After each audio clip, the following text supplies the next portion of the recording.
Hello दोस्तों, स्वागत है आप सभी का हमारे चैनल पुष्पोम एजुकेशन में। दोस्तों, आज कुछ हम हिंदी साहित्य के इतिहास से कुछ महत्वपूर्ण प्रश्नों को लेके आज की कक्षा में उपस्थित हैं।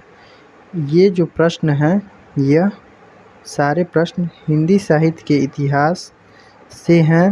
हिंदी साहित्य के इतिहास से जो आदिकाल है, उससे ये सारे प्रश्न आज की कक्षा में सारे प्रश्न लेके आए हैं। इसमें क्या देखना है हमको कि हिंदी साहित्य इतिहास लेखन की परंपरा एवं काल विभाजन। जो हिंदी साहित्य का 900 वर्षों का इतिहास है, उसका जो इतिहास लेखन और परंपरा का काल विभाजन है, उससे संबंधित आज की कक्षा में सारे प्रश्न रहेंगे। क्योंकि हिंदी साहित्य के काल विभाजन से बहुत सारे प्रश्नों को परीक्षाओं में पूछ लिया जाता है और बहुत सारे छात्र इसको नहीं जानते हैं, जिससे कि उनका प्रश्न गलत हो जाता है। तो आप इस वीडियो को शुरू से लेकर आखिरी तक अवश्य देखें।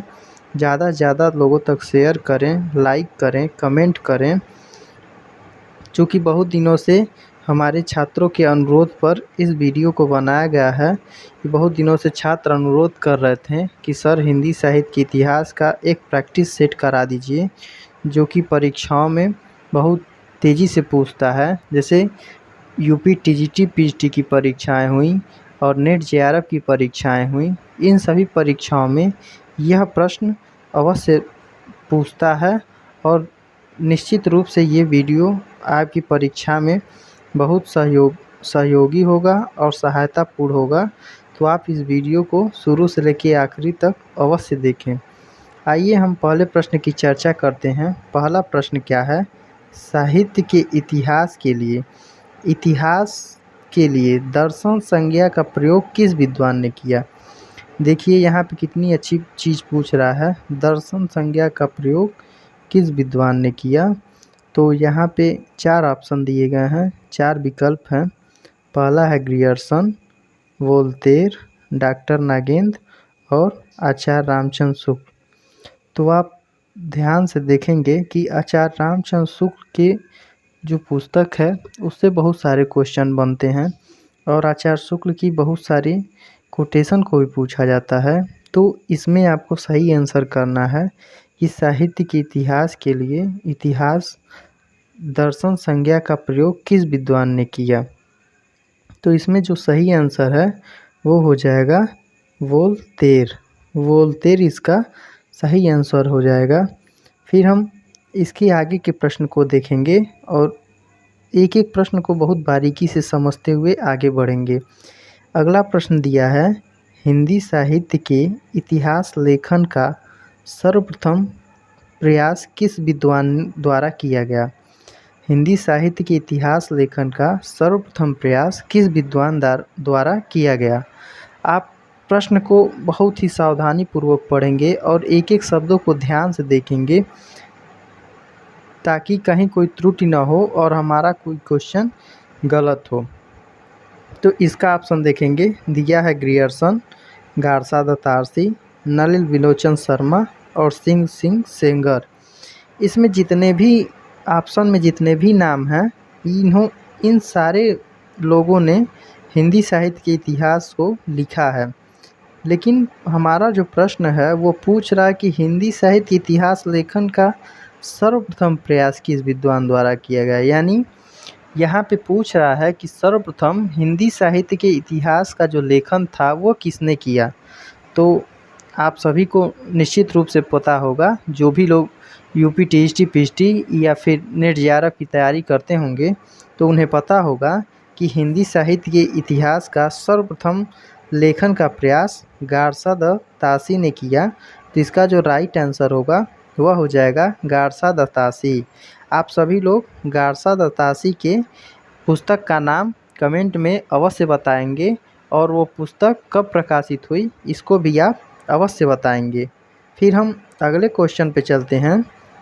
यहाँ पे देखेंगे आप, अगले क्वेश्चन में कोटेशन पूछ रहा है केवल अतीत ही वर्तमान को प्रभावित नहीं करता, वर्तमान भी अतीत को प्रभावित करता है।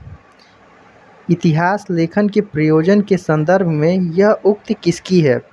यदि कहीं पे कोई टाइप करने में त्रुटि हो गई हो तो उसे नज़रअंदाज करते हुए आप क्वेश्चन पे फोकस करेंगे, क्योंकि हो सकता है टाइप करते हुए छोटी मोटी गलतियां हो जाती हैं। तो आप क्वेश्चन पे फोकस करेंगे और आपका फोकस अपने लक्ष्य पे होना चाहिए, ना कि इधर उधर। अब हम प्रश्न को फिर एक बार पढ़ेंगे कि केवल अतीत ही वर्तमान को प्रभावित नहीं करता, वर्तमान भी अतीत को प्रभावित करता है। इतिहास लेखन के प्रयोजन के संदर्भ में यह उक्ति किसकी है। ऑप्शन को हम देखेंगे, T.S.. Elliot, Ramchandra Shukla, George लुकाच और श्याम सुंदर दास। मैं अभी जब वीडियो शुरू किया हूँ तो उसके पूर्व ही बताया हूँ कि जो आचार्य रामचंद्र शुक्ल की पुस्तक हिंदी साहित्य का इतिहास है, जिसका प्रकाशन वर्ष कब हुआ ये आप कमेंट में बताएंगे, उसमें आचार्य शुक्ल के बहुत सारे कोटेशन को परीक्षाओं में पूछा जाता है।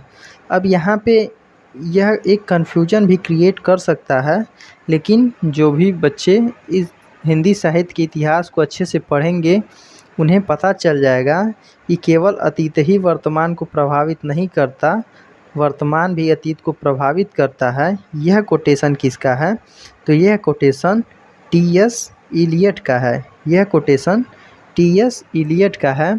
आप ध्यान देंगे और अच्छे से पढ़ेंगे। फिर हम अगले क्वेश्चन पे चलते हैं। अगला क्वेश्चन क्या पूछ रहा है। अगला क्वेश्चन बहुत ही महत्वपूर्ण है, इसे आप ध्यान से समझेंगे। पूछ रहा है, ग्रियर्सन के इतिहास के विषय में निम्न कौन सा कथन सही नहीं है।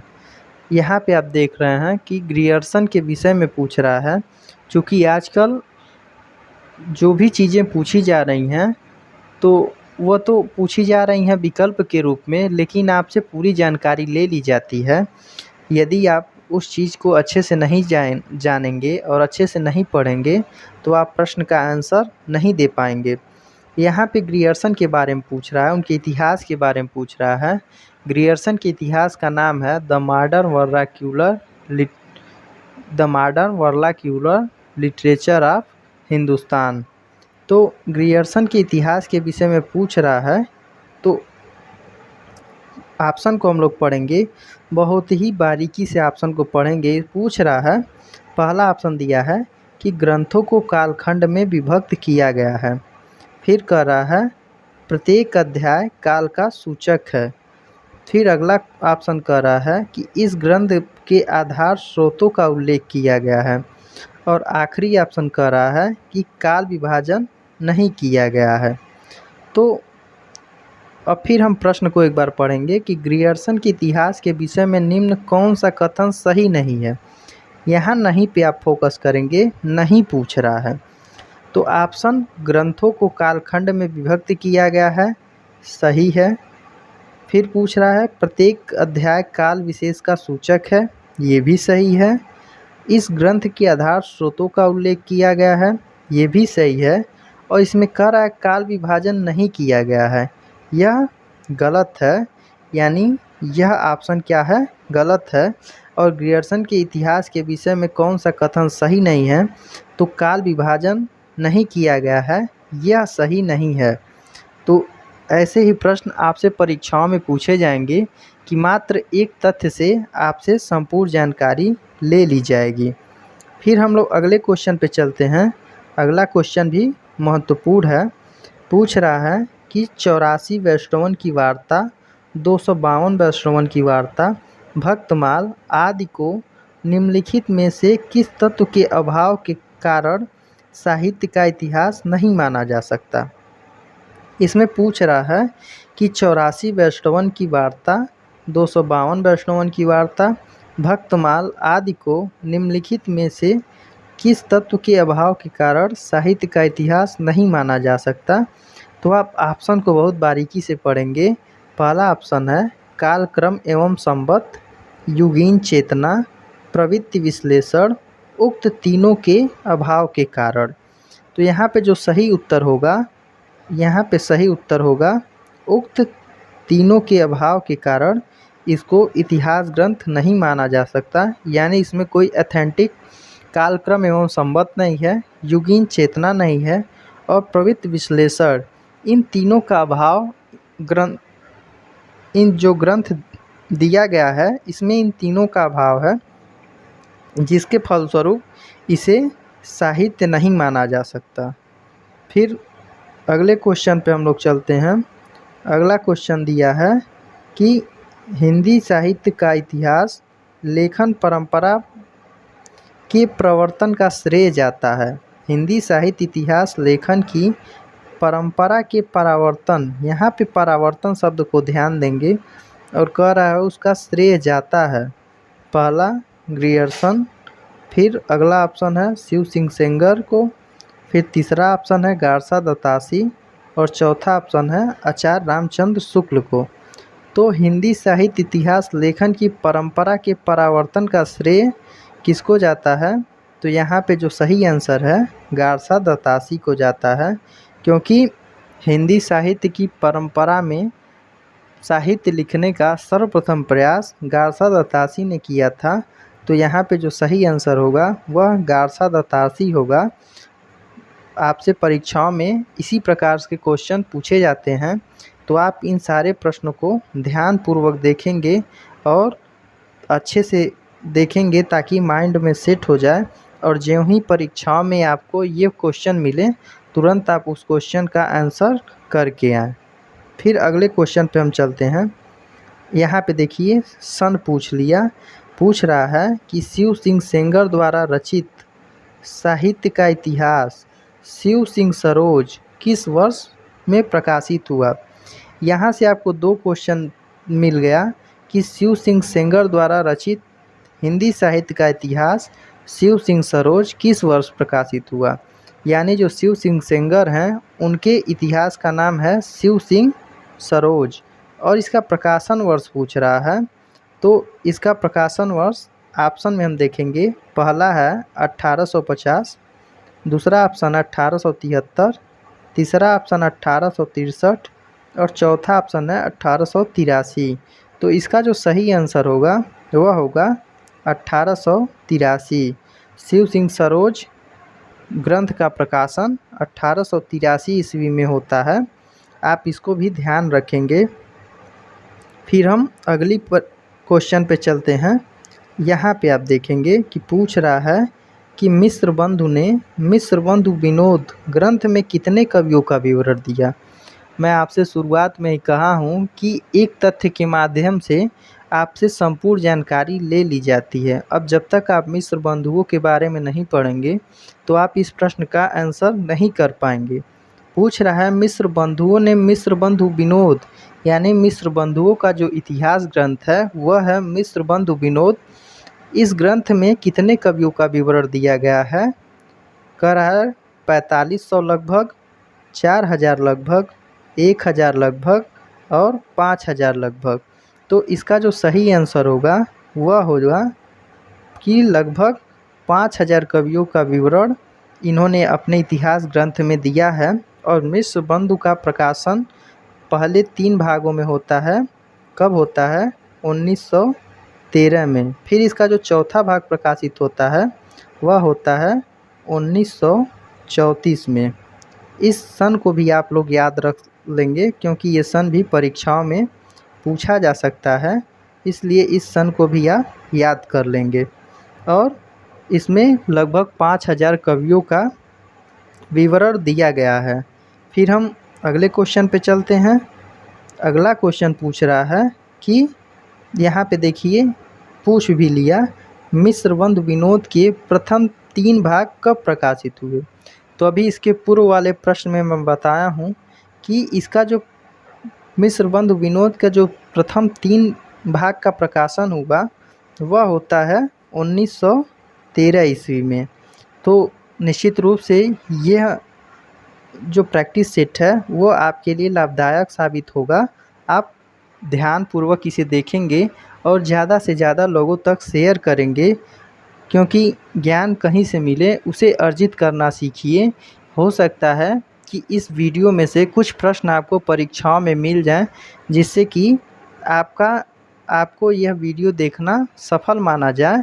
आप थोड़ा सा समय निकाल के इस वीडियो को अवश्य देखें, जिससे कि परीक्षाओं में प्रश्न जो आते हैं उसे हल करने में मदद मिल सके। अगले क्वेश्चन पे हम चलते हैं। अगला क्वेश्चन पूछ रहा है कि नागरी प्रचारी सभा द्वारा प्रकाशित हिंदी साहित्य का इतिहास छठे भाग रीतिकाल रीतिबद्ध काव्य का संपादन किसने किया? ऑप्शन देखेंगे डॉक्टर नागेंद्र, पारसनाथ तिवारी, विश्वनाथ प्रसाद मिश्र और श्याम सुंदर दास। तो यहाँ पे इसका जो सही आंसर है वह प्रश्न में ही है कि नागरी प्रचारी सभा द्वारा प्रकाशित हिंदी साहित्य का इतिहास के छठे भाग रीतिकाल रीतिबद्ध काव्य का संपादन किसने किया? तो जो संपादन का कार्य है वह डॉक्टर नागेंद्र ने किया है, क्योंकि इन्होंने कोई इतिहास ग्रंथ नहीं लिखा है, यह बस इतिहास ग्रंथ का संपादन किए हैं जो नागरी प्रचारी सभा द्वारा प्रकाशित है। और हिंदी साहित्य इतिहास छठे भाग रीतिकाल रीतिबद्ध काव्य का संपादन डॉक्टर नागेंद्र ने किया है। तो अगले प्रश्न पे चलते हैं। अगला प्रश्न पूछ रहा है कि हिंदी साहित्य का बृहद इतिहास किस संस्था द्वारा प्रकाशित किया जा रहा है? तो अभी इसके पूर्व में आप लोगों ने देखा कि उसमें बताया गया है, उस क्वेश्चन में ही इसका आंसर छिपा था। तो इसका हम पहले ऑप्शन पढ़ेंगे। हिंदी साहित्य सम्मेलन प्रयाग, नागरी प्रचारी सभा, वर्धा विश्वविद्यालय और केंद्रीय हिंदी संस्थान। तो प्रश्न को हम पढ़ेंगे, हिंदी साहित्य का बृहद इतिहास किस संस्था द्वारा प्रकाशित किया जा रहा है? तो इसका जो सही उत्तर है वह है नागरी प्रचारी सभा द्वारा इसका प्रकाशन किया जा रहा है। तो अभी आपके इसके पूर्व वाले क्वेश्चन में ही मैंने बताया कि जो डॉक्टर नागेंद्र हैं उन्होंने ही इस ग्रंथ का संपादन किया है और ये नागरी प्रचारी सभा द्वारा प्रकाशित किया जा रहा है। अगले क्वेश्चन पे चलेंगे। अगला क्वेश्चन पूछ रहा है कि मिश्र बंधुओं द्वारा लिखित हिंदी साहित्य का इतिहास से संबंधित ग्रंथ है। तो इसकी भी चर्चा पूर्व शुरुआत वाले क्वेश्चन में हो चुकी है। हिंदी नवरत्न इसका विकल्प है। पहला विकल्प है हिंदी नवरत्न, दूसरा विकल्प है हिंदी साहित्य, तीसरा विकल्प है मिश्र बंधु विनोद और चौथा विकल्प है शिव सिंह सरोज। तो यहाँ पे आप देखेंगे कि मिश्र बंधुओं द्वारा लिखित हिंदी साहित्य का इतिहास से संबंधित ग्रंथ कौन है? तो यहाँ पे कौन सा ऑप्शन सही होगा? मिश्र बंधु विनोद, क्योंकि इसके पूर्व वाले क्वेश्चन में इसके पूर्व के जो प्रश्न थे उसमें इसकी चर्चा हो चुकी है। अब अगले क्वेश्चन पे हम लोग आगे बढ़ते हैं। यहाँ पे पूछ रहा है कि सच्चे अर्थों में हिंदी साहित्य का पहला इतिहास ग्रंथ कौन सा है? तो सच्चे अर्थों में हिंदी साहित्य का पहला इतिहास ग्रंथ कौन है? विकल्प हम लोग देखेंगे मिश्र बंधु विनोद, हिंदी साहित्य का इतिहास जो रामचंद्र शुक्ल द्वारा लिखा गया है, the modern vernacular literature of Hindustan जो कि ग्रियर्सन द्वारा रचित है, और भक्तमाल जो नाभा दास द्वारा लिखा गया है। तो इसमें पूछ रहा है कि सच्चे अर्थों में हिंदी साहित्य का पहला इतिहास ग्रंथ कौन सा है? तो इसका जो सही आंसर होगा कि गारसा दत्तासी के बाद गारसा दत्तासी ऐसे विद्वान हैं जिन्होंने हिंदी साहित्य को लिखने का प्रथम प्रयास किया, फ्रेंच भाषा में उन्होंने लिखा। उसके बाद ग्रियर्सन का नाम आता है। ग्रियर्सन ने सच्चे अर्थों में हिंदी साहित्य इतिहास का ग्रंथ लिखा। तो इसका जो सही आंसर हो जाएगा वो हो जाएगा ग्रियर्सन का जो साहित्य इतिहास है, the modern vernacular literature of Hindustan. फिर हम अगले क्वेश्चन को देखेंगे। अगला क्वेश्चन पूछ रहा है कि हजारी प्रसाद द्विवेदी द्वारा रचित इतिहास ग्रंथ कौन सा नहीं है? तो विकल्प को देखेंगे हिंदी साहित्य की भूमिका, हिंदी साहित्य का आदिकाल, हिंदी साहित्य का उद्भव और विकास और हिंदी भाषा का विकास। तो जो भी बच्चा इतिहास को अच्छे से पढ़ा होगा तो वह इस क्वेश्चन का आंसर दे लेगा, क्योंकि हजारी प्रसाद द्विवेदी द्वारा रचित ग्रंथ कौन कौन से हैं, यह बात उसकी जानकारी में यह बात होगी। तो इसमें पूछ रहा है कि हजारी प्रसाद द्विवेदी द्वारा रचित ग्रंथ कौन सा नहीं है। तो हमें नहीं पे ध्यान देना है, ध्यान देंगे आप नहीं पे। तो इसमें पहला दिया ऑप्शन हिंदी साहित्य की भूमिका, इसको हजारी प्रसाद ने लिखा है। और हिंदी साहित्य के आदिकाल को भी उन्होंने लिखा है। हिंदी साहित्य का उद्भव और विकास, यह भी ग्रंथ हजारी प्रसाद द्विवेदी का ही है। अब बचा हिंदी भाषा का विकास, यह हजारी प्रसाद द्विवेदी ने नहीं लिखा है, इसलिए हमारा जो सही आंसर होगा वह होगा हिंदी भाषा का विकास, यानी इस ग्रंथ को हजारी प्रसाद द्विवेदी ने नहीं लिखा है। फिर अगले प्रश्न पे हम चलेंगे। अगला प्रश्न भी महत्वपूर्ण है, आचार्य शुक्ल के बारे में है। आचार्य रामचंद्र शुक्ल का हिंदी साहित्य का इतिहास किस पुस्तक की भूमिका के रूप में लिखा गया। ऑप्शन को देखेंगे, नागरी प्रचारी पत्रिका, हिंदू साहित्य का इतिहास, हिंदी शब्द सागर, हिंदी भाषा का विकास। तो इसमें इसका जो सही आंसर होगा इन चारों में से होगा हिंदी शब्द सागर की भूमिका के रूप में आचार्य शुक्ल ने अपने इतिहास को लिखा है। आचार्य रामचंद्र शुक्ल का हिंदी साहित्य का इतिहास किस पुस्तक के भूमिका के रूप में लिखा गया, तो हिंदी शब्द सागर की भूमिका के रूप में लिखा गया। तो मैं बता रहा था कि आचार्य शुक्ल से बराबर परीक्षाओं में क्वेश्चन बनते रहते हैं, तो इसलिए आप एक एक चीज़ को ध्यान से देखेंगे और समझने का प्रयत्न करेंगे। तो आज की कक्षा में आप लोगों ने महत्वपूर्ण क्वेश्चन के बारे में देखा और उसे अच्छे से समझा। तो आप इन सारे क्वेश्चनों को ध्यान में रखेंगे ताकि जब परीक्षाएं आयोजित हों, जो आगामी हिंदी नीट जेआरएफ की परीक्षा आयोजित होने वाली है, उसके लिए ये बहुत ही लाभदायक है। तो आप इस वीडियो को अवश्य देखें और अपने मित्रों तक भी अवश्य शेयर करें। फिर हम ऐसे ही प्रैक्टिस सेट के साथ मिलेंगे, तब तक के लिए धन्यवाद।